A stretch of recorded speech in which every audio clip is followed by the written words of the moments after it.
എന്തുകൊണ്ടാണ് മനുഷ്യർ ആത്മഹത്യ ചെയ്യുന്നത്? ഇത് ഒരു വ്യത്യസ്തമായ ഹെവൻലി മെഡിസിൻ്റെ ഒരു വ്യത്യസ്തമായ കാഴ്ചപ്പാടാണ് നിങ്ങളോട് പറയുന്നത്.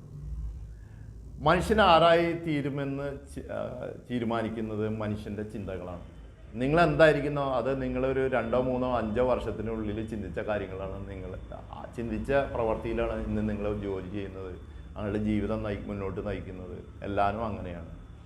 അപ്പോൾ ബൈബിളിൻ്റെ ഒരു കോട്ടിങ് ഉണ്ട്, മനുഷ്യൻ എന്തായിത്തീരുന്ന അത് അവൻ്റെ ചിന്തകൾ കൊണ്ട് മൂലം മാത്രമാണ്.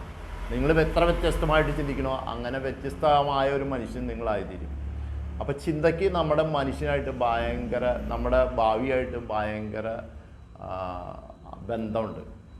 അപ്പോൾ ചിന്തയെ എങ്ങനെ നിയന്ത്രിക്കാം എന്ന് ആണ് നമ്മൾ ചിന്തിക്കുന്നത്.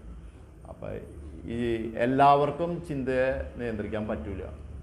അത് നമ്മുടെ ആരോഗ്യസ്ഥിതി മോശമാകുമ്പോൾ ഈ ബ്രെയിനിൽ നിന്ന് നമ്മളറിയാതെ തന്നെ ഒരു 2-3 മിനിറ്റിൽ നമുക്ക് എണ്ണാൻ പറ്റാത്ത അത്ര ചിന്തകൾ പോപ്പപ്പ് ചെയ്യും.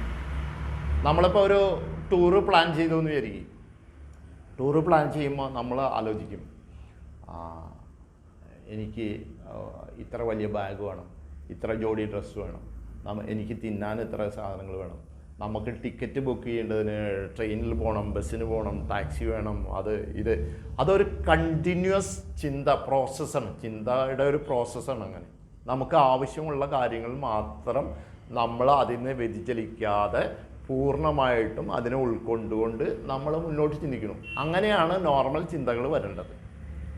എന്നാൽ ഈ പറയുന്ന ചിന്ത നമ്മളുടെ അനുവാദമില്ലാതെ മനസ്സിൽ ഒരു മിനിറ്റിൽ 10, 20, 30 ചിന്തകൾ ഒരു ഫ്ലാഷ് പോലെ വന്നു പോകും. അയ്യോ ഇന്ന് മഴ പെയ്യോ, അല്ലെങ്കിൽ ഇന്ന് എൻ്റെ കൊച്ച് സ്കൂളിൽ പോയിട്ട് യാതൊരു കുഴപ്പമില്ലാണ്ട് വരുമോ, അല്ലെങ്കിൽ അനാവശ്യ ചിന്തകളാണ് ഇത്. ഈ ചിന്തകൾ തമ്മിൽ പരസ്പരം ഒരു ബന്ധം ഉണ്ടാവില്ല. ഇങ്ങനെയുള്ള ചിന്തകൾ മനസ്സിൽ പോപ്പപ്പ് ചെയ്യുന്നുണ്ടെങ്കിൽ നിങ്ങളുടെ ചിന്ത നോർമൽ ചിന്തയിൽ നിന്ന് വ്യത്യസ്തവും കാലക്രമേണ ഈ ചിന്തകളുടെ എണ്ണം കൂടി വരികയും ഈ ചിന്തകൾ നമ്മുടെ ജീവിതത്തിൽ പാസ്റ്റിൽ സംഭവിച്ചു പോയിരിക്കുന്ന നമ്മുടെ ദുഃഖകരമായ അവസ്ഥകൾ, ചെറിയ നിസ്സാര കാര്യങ്ങൾ, അവൻ കളിയാക്കിയത്, ഇവൻ ചീത്ത വിളിച്ചത്, നമുക്ക് ഒരാൾക്ക് വായ്പ മേടിച്ച സമയത്ത് തിരിച്ചു കൊടുക്കാതെ, ഇങ്ങനത്തെയുള്ള ഒരുപാട് കാര്യങ്ങൾ നമ്മളെ മനസ്സിനെ കുത്തി നോവിക്കുന്ന രീതിയിൽ നീ ജീവിച്ചിട്ട് വാല്യൂ ഇല്ല, നീ ജീവിക്കുന്നത് എന്തിനാ, നിൻ്റെ ജന്മം വെറുതെയാണ്, നിനക്ക് ഇതിന് എഫിഷ്യൻ്റ് അല്ല എന്നുള്ളൊരു ചിന്ത നമ്മൾ ജനറേറ്റ് ചെയ്യും. ചിന്തകൾ ഫ്യൂച്ചറിനുണ്ടാവാം. ഇങ്ങനെ പോപ്പപ്പ് ചെയ്യുന്ന ചിന്തകൾ ഫ്യൂച്ചർ ഉണ്ടാവും, പ്രസൻറ്റ് ഉണ്ടാവും. പ്രസൻറ്റ് വളരെ കുറവായിരിക്കും. ഫ്യൂച്ചർ ഉണ്ടാവും, ചിലർക്ക് ഇത് പാസ്റ്റും ഉണ്ടാവും.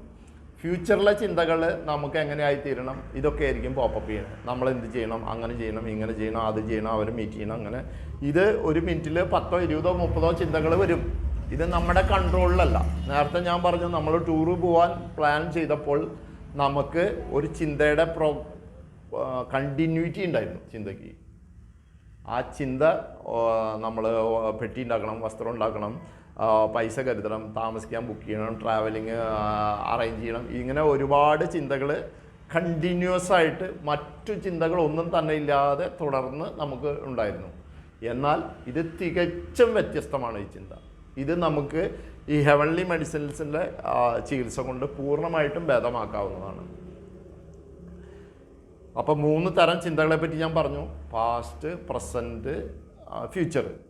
ഫ്യൂച്ചറിനെ പറ്റിയുള്ള ചിന്തകളാണ് പോപ്പപ്പ് ഉണ്ടാവണമെങ്കിൽ നമുക്ക് ആരോഗ്യപരമായിട്ട് വലിയ കുഴപ്പങ്ങളുണ്ടാവില്ല. എന്നാൽ ഈ ചിന്തകൾ പാസ്റ്റ് നമ്മുടെ ജീവിതത്തിൽ കഴിഞ്ഞുപോയ കാര്യങ്ങൾ മാത്രമായിട്ട് തീരുമ്പോൾ, അതായത് ഒരു 50%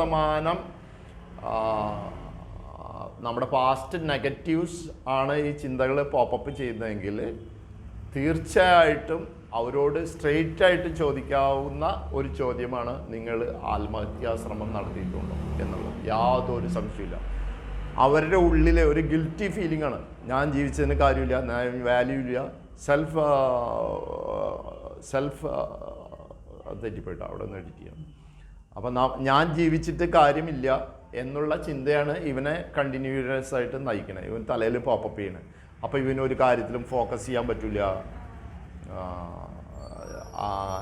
ഫോക്കസ് ചെയ്യാൻ പറ്റില്ല. ഇവർ ഒരു കാര്യം വായിച്ചാൽ ഇവർ മെമ്മറിയിലിരിക്കില്ല. ഇതൊക്കെ വേഗമായിട്ട് മാത്രം അവർ ജീവിക്കണം. ഇത് ക്രിസ്ത്യൻ ലൈഫിൽ നമുക്ക് ക്രിസ്ത്യൻ ലൈഫിൽ ഇതിനകത്തൊരു പാപബോധത്തിൻ്റെ അവസ്ഥയുണ്ട്. അപ്പോൾ ക്രിസ്ത്യൻ ലൈഫ് നയിക്കുന്നവരിൽ അയ്യോ അത് അങ്ങനെ ചിന്തിക്കുന്നത് തെറ്റാണ്, ഞാനിതിനെ നിയന്ത്രിക്കണം, എനിക്ക് അങ്ങനെ ചിന്തിക്കാൻ പാടില്ല, അങ്ങനെയുള്ളതുകൊണ്ട് അവരിൽ ഇത് ഈ ആത്മഹത്യാ പ്രവണത കുറഞ്ഞിരിക്കും. എന്നാൽ അങ്ങനെ ഇത് പാപബോധമില്ലാത്ത, അത് കുറ്റബോധം തോന്നാത്ത മനുഷ്യരിൽ ഈ ചിന്ത കാലക്രമേണ പ്രോഗ്രസ് ചെയ്യപ്പെടുകയും അവർ ആത്മഹത്യ ചെയ്യാനുള്ള പ്രവണതയിലേക്ക് എത്തിച്ചേരുകയും ചെയ്യുന്നു. അപ്പോൾ നമ്മൾ ഇത് മോഡേൺ സയൻസ് ചിലപ്പോൾ അത് ഡിപ്രഷൻ സ്റ്റേജ് എന്നൊക്കെ പറയുമായിരിക്കും. പക്ഷേ ഇവരുടെ മനസ്സിൽ ഇങ്ങനെ ഒരു യാഥാർത്ഥ്യം ഉണ്ടാകുകയും ആ ചിന്തയെ അവർ പെരുപ്പിച്ച് കാണുകയും ആത്മഹത്യയുടെ അവസരങ്ങൾ അന്വേഷിച്ച് നടക്കുകയും ഈ 50% പാസ്റ്റ് മാത്രം ചിന്തകൾ പോപ്പപ്പ് ചെയ്യുന്നവരിൽ 100% അവർക്ക് ആത്മഹത്യ ടെൻഡൻസി ഉണ്ട്. അവരത് ചിന്തിച്ചിട്ടുണ്ട്, അവരതിന് തയ്യാറെടുപ്പ് നടത്തിയിട്ടുണ്ട്. നമുക്ക് ഇവിടെ വരുന്നവരിലോട് കൃത്യമായിട്ട് ചോദിക്കുമ്പോൾ അവരുടെ ചിന്തകളെ അടിസ്ഥാനമാക്കിയാണ് നമ്മളത് ചോദിക്കുന്നത്. ഒരാളോട് നേരിട്ട് നീ ആത്മഹത്യ ചെയ്തോന്നും ചോദിക്കാൻ പാടില്ല, ചെയ്യാനുള്ള ചിന്തിക്കണ്ടോന്നും ചോദിക്കാൻ പാടില്ല. പക്ഷേ അത് നമുക്ക് ഈ ഹെവൻലി മെഡിസിൻ്റെ ഈ നൂതന ചികിത്സ കൊണ്ട് നമുക്ക് അവരെ ജീവിതത്തിലേക്ക് തിരിച്ചു വിളിക്കാവുന്നതാണ്. അതിനൊക്കെ 1-2 ആഴ്ച സമയം മതി. എല്ലാവർക്കും അത് കൃത്യമായിട്ട് മരുന്ന് കഴിക്കണമെന്നില്ല, ചിലരിലൊക്കെ അത് കഴിക്കേണ്ടത് ആവശ്യമാണ്. കാരണം അവരുടെ ബോഡി ടെമ്പറേച്ചർ തന്നെ കൂടിപ്പോയിട്ടുണ്ടാവും. അപ്പോൾ നമുക്ക് ആ ബോഡി ടെമ്പറേച്ചർ